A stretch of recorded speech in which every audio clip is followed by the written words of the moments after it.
Welcome to DIY Sprouts and to my balcony.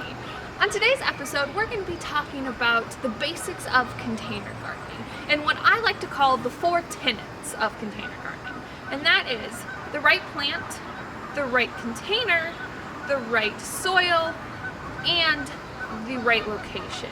Now, all 4 of these things really all work together to create a successful container garden. And I use the word right there. And really what I mean by right is right for you and right for your location. In container gardening and gardening in general, there really isn't often a right or wrong way to do something. It's really taking in the context in your situation and manipulating all 4 of those components to create something that's successful and that works for you.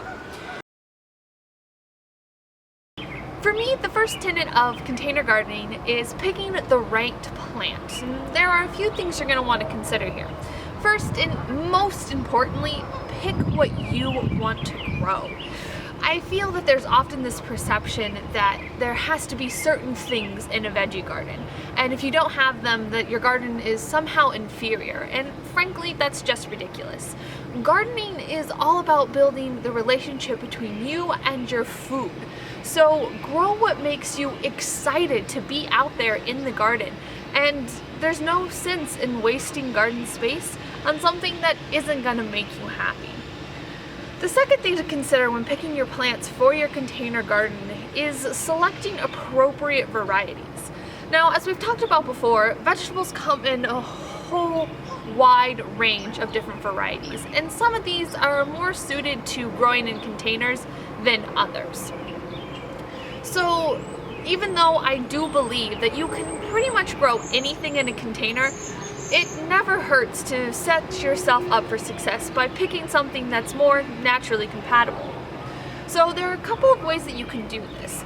The first and the most obvious is that you'll see a little symbol of a pot on a seed packet or on a tag of your plants, and this symbol is used by lots of different companies to indicate that it's a container-friendly variety. The other way to tell is if the cultivar name refers to something small, such as dwarf, little, Tom Thumb, Tiny Tim, Thumbelina, etc.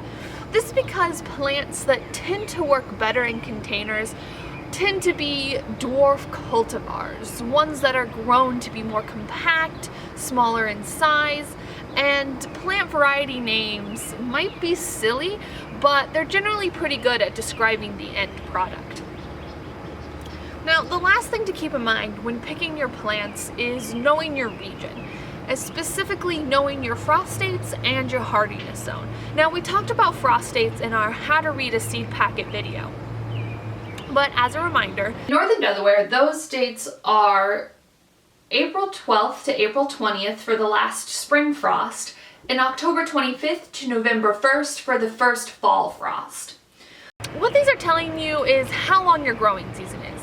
And really, we're pretty lucky in Delaware because our growing season is about 180 days, which means we can pretty much grow anything and don't have to worry about it getting too cold and things not reaching maturity.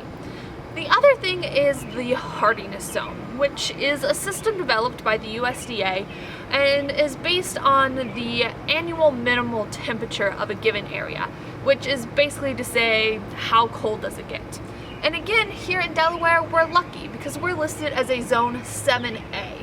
So while we can't grow avocados or oranges readily outside, we can grow most fruits and vegetables just fine. Hardiness zones are given in ranges on the backs of seed packets or on plant tags, so as long as the range includes 7A, you should be good to go. The next tenet of container gardening is picking the right container. Now, you'll notice that I say container and not pot. This is because not only do I believe you can grow pretty much anything, I also believe that almost anything can be a container, from traditional flower pots to mint tins. The trick is finding out which is the best for your situation. Now, before we dive into too many specifics, I do want to start by giving you a quick note about safety. When picking a container, make sure you know its history and the material it's made out of.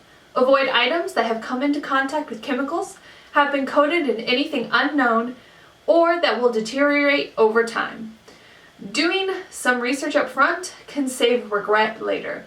A good rule of thumb is that if the item was designed to be in contact with food, it is safe to use. Once a container is deemed safe, the most important thing is to ensure that your container has proper drainage. It's actually way more common for plants in containers to die from overwatering than underwatering. And the easiest way to ensure that your container has proper drainage is to make sure that it has drainage holes in the bottom. Now, most things that you're probably going to use, say traditional flower pots, are already going to have these holes in the bottom. Other things like kitchen colanders also make for great containers because of their holes as well. Now, if you do want to use a container that doesn't have drainage holes already, it's easy enough to go ahead and add a few in by just drilling through the bottom. However, one way that doesn't actually help improve your drainage is to add rocks into the bottom of your container. Research has shown that this actually doesn't help with drainage at all.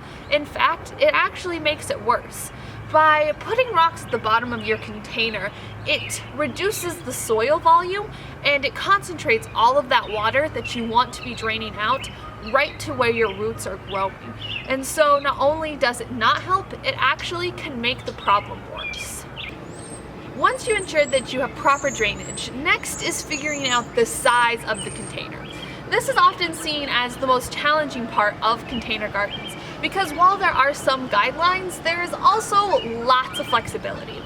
I highly recommend checking out our square foot gardening in containers video because it gives an introduction on how to start thinking about plants and spacing in a way that works with containers.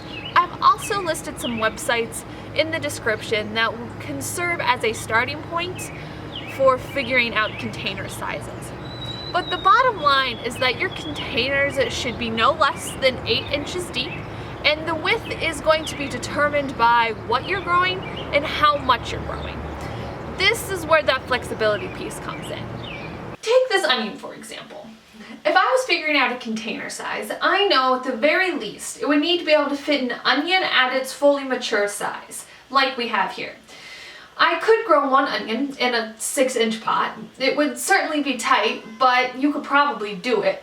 However, if I wanted lots of onions, I would have to have tons of those little pots everywhere, which due to how little soil there would be, I'd have to water at least twice a day. But you could do it.